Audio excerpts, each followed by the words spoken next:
The gruesome history of real-life vampire hunting. Welcome to our video on the gruesome history of real-life vampire hunting. For centuries, the legend of the vampire has captivated the imagination of people all over the world. But what many may not know is that the fear of these creatures was so pervasive that it led to mass hysteria and even public executions of those believed to be vampires. Today, we will explore the history of vampire hunting from the early 18th century Eastern Europe to the present day. The word vampire first appeared in English in 1732 in multiple news reports of a plague of vampires in Eastern Europe. The idea of vampirism has existed for a long time in many cultures, but the folklore of the vampire as we know it today comes mainly from Eastern Europe in the 18th century. Vampires are creatures that survive by drinking blood of the living. They are often portrayed as undead, reanimated corpses that rise from the grave to feed on the blood of the living. They are often portrayed as having superhuman strength and immortality, and are immune to the conventional forms of death. Vampires are said to have the ability to shapeshift, which allows them to take on the form of animals such as bats or wolves. Imagine being able to transform yourself into a bat and fly away into the night. How cool would that be? They are also said to be able to control the weather, create storms and darkness to suit their needs. Can you imagine the power to control the elements? But with great power comes great weaknesses, and vampires are not immune to that. One of their most well-known weaknesses is sunlight. They are said to be unable to tolerate sunlight, and it can cause them harm or even death. But have you ever wondered why? Some say it's because they are creatures of the night, and sunlight represents the power of good, and they cannot stand it. Another common weakness is garlic, which is said to repel vampires. But why garlic? Some say it's because of its strong smell, which can repel evil spirits. Vampires have been the subject of countless stories, novels, films, and television shows, and continue to be a popular subject in popular culture. The vampire has become a powerful symbol of the darker aspects of human nature and represents the eternal struggle between good and evil, life and death, and the fear of the unknown. In the dark and eerie forests of Eastern Europe, where the howling of wolves can be heard in the distance, vampire hunting was a common practice. It was believed that these creatures, who lurked in the shadows and preyed on the innocent, were once evil beings, suicide victims, or witches. But they could also be created by a malevolent spirit possessing a corpse, or by being bitten by a vampire.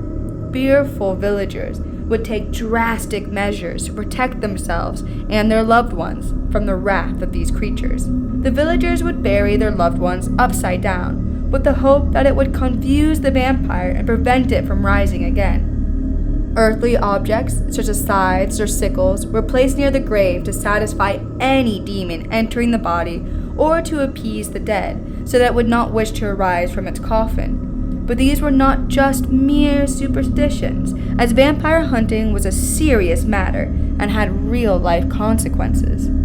The fear of these blood-sucking creatures led to more extreme measures, such as digging up suspect vampire corpses and burning them to ashes in order to ensure that they would never rise again. This gruesome practice, which was accompanied by the acrid smell of burning flesh, was not limited to Eastern Europe, as similar vampire hunting practices can be found in cultures all over the world. From the Mesopotamians, who believed in the existence of blood-sucking demons, to the Romans, who had stories of the striges, a bird-like creature that sucked the blood of infants. All had their own unique ways of dealing with the perceived threat of the vampire. Do vampires really exist? Many people would laugh at such a question, but think about it. How is it that there are stories and cultural references about vampires in each and every continent? All have their own unique tales of blood-sucking creatures. Why would the concept of vampires have existed for centuries upon centuries across different cultures and time periods? How can it all be one large conspiracy or coincidence? It's hard to deny that the vampire legend is deeply ingrained in human culture, but is there any reality at the back of the legend? Or is it just a product of human fear and superstition?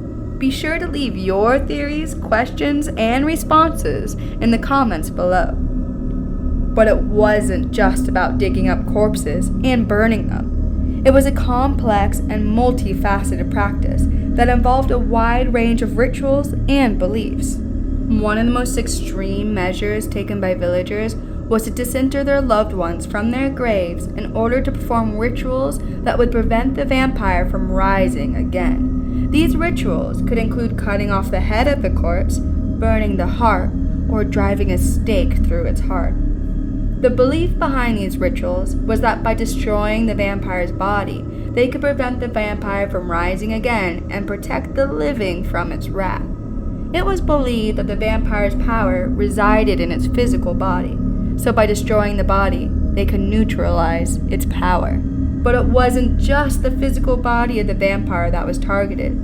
Many vampire hunting practices also involved spiritual rituals and exorcisms. This could include reciting prayers or incantations, performing blessings, or even using holy water or sacred objects to ward off the vampire. But as science and reason began to replace superstition and fear, the vampire hunting practices of old slowly died out. But did it really? Are there still cases of vampire hunting in present day? And if so, why? What could drive people to hunt down and kill those they believe to be vampires? These are the questions that still remained unanswered. Despite the lack of concrete evidence, some people still believe in the existence of real-life vampires. Because of this belief, there have been times where people have been accused of being a vampire and hunted by groups of people. It's scary to think about, right? These cases happen in different places and times, from long ago to modern day. Usually, the people who are accused of being vampires are people who are different from others, like poor people or people who are mentally ill. Imagine being poor and mentally ill in such an environment. That would be a death sentence for sure.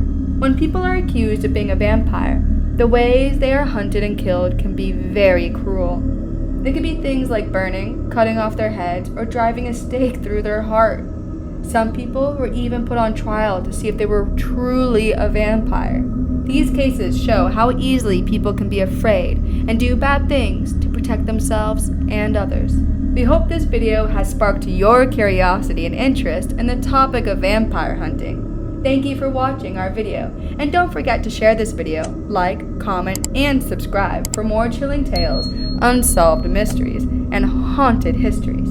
Until next time, stay safe.